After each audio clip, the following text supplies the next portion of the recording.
I think that gospel should be aptly named not the prodigal son, but the prodigal father. That is who God is for all of us. He loves us so deeply. He rejoices when he sees us gathering here to the banquet of the Eucharist, and he knows that all of us during the course of the week and in the course of our lives have struggles of one form or another. We've never abandoned him fully. We may have given up for a time and said, well, I can't continue this way, this religious way. But deep down, the call of God is in our hearts, that wonderful thing, that emptiness that needs to be filled. And that's the faith we have, to fill it. And we come back to the Father, and we're with him all the time. And he never abandons us, because he's always, as he was in the Gospel, waiting and looking, searching. It's extraordinary, really, when you look at yourself, why God loves you so dearly with all our failings. And he's looking at us all the time, every moment of your life, as you sit here now. That loving God is there with us. And that's the difficulty, I find, to realise that God is really with you, that he's in you because you're so busy and you've got all these worries that come from time to time. But to really believe that God is like in the Gospel, waiting, looking, where is she, where is he? What are they doing now? All the time. That's the truth. It may be hard to appreciate, but it's the reality. And it's been demonstrated in today's Gospel.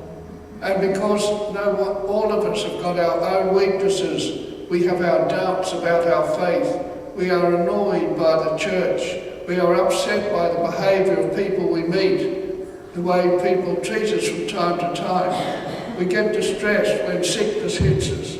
We get annoyed when we get this short memory loss and you can't remember things. I was out at the Bazaar today and I was wandering around. It was a beautiful day and it was just an expression of God's love for the people, because I thought it was going to rain, but it wasn't. And all these people of shapes, sizes, backgrounds were there working for the needy of the world, those people that the Indian Jesuits look after. Extraordinary it was, the generous spirit. But I kept bumping into people and I knew their faces, but I couldn't remember their names. And it was very embarrassing at times, because that's what happens to you as you move through life. You're not as sharp as you used to be. However, that's the reality of it. And you've got to live with that and not be ashamed of it. And know that that's part of God's work in your life. That he still loves you with all our setbacks, all our failings. He knows that we're with him. It's an extraordinary gospel, this. And you've always got a fly in the ointment whenever there's a party that something goes wrong. And so you've got the elder brother there. And you can't help feeling sympathetic with him. I mean, he's done the hard yards. He stayed with his father. He's done all he's been asked. And the father's never given him anything special. And he feels that very deeply, as we all do. When people are selected ahead of you, or people get favours that you don't get, people have got more money than you've got, people have got fitter and more healthy than you are. Why is it? I love God, they love God, why don't I get more? That's the mystery of life, and I can't explain that to you. It's just what happens. So this man, of course, gets very upset. But it's a lovely human picture. This poor boy coming back now with his broken down sandals and his matted hair and his torn garments and his scrawny frame and his dirty feet and his dirty hair and his dirty neck, and he's probably got body odour. And yet what happens? The father can't get to him quick enough and hug him and embrace him and say, son, it's marvellous to have you back.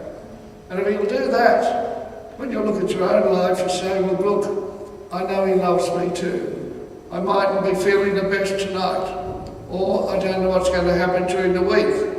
But that same radiant, beautiful outpouring of God's care and providence and love for us just sweeps us along. And so you say, well, where's the party? I've done all I can this week, and I'm here at Mass. The party is the Eucharist.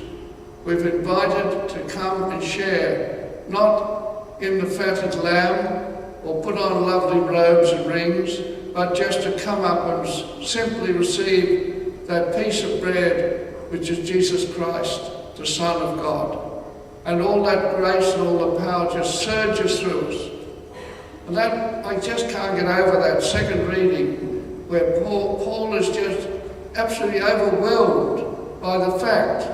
I mean, people think, oh, I'm not much good, but look at Paul. He was chasing the Christians, he was putting them in prison, he was a blasphemer, he was an atheist, he was just nothing going for him, and yet God chose him and made him the great apostle. And Paul can't get over it.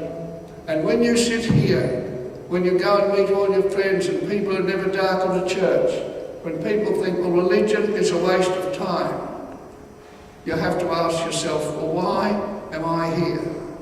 Why has God chosen me? Why has He given me this tremendous gift of my faith that gets me out of the day to come to the banquet, to just come to be with my God? The prodigal story put in terms for you and me. None of us are perfect. None of us think they're the best. We're just ordinary Australian people plodding along. But we've got this great gift of the great knowledge of God's love for us and His unrelenting call, come closer, come to me. And here I am, nourishing you with the body and blood of my Son, Jesus Christ. So it's a wonderful story. It's all because God is truly prodigal.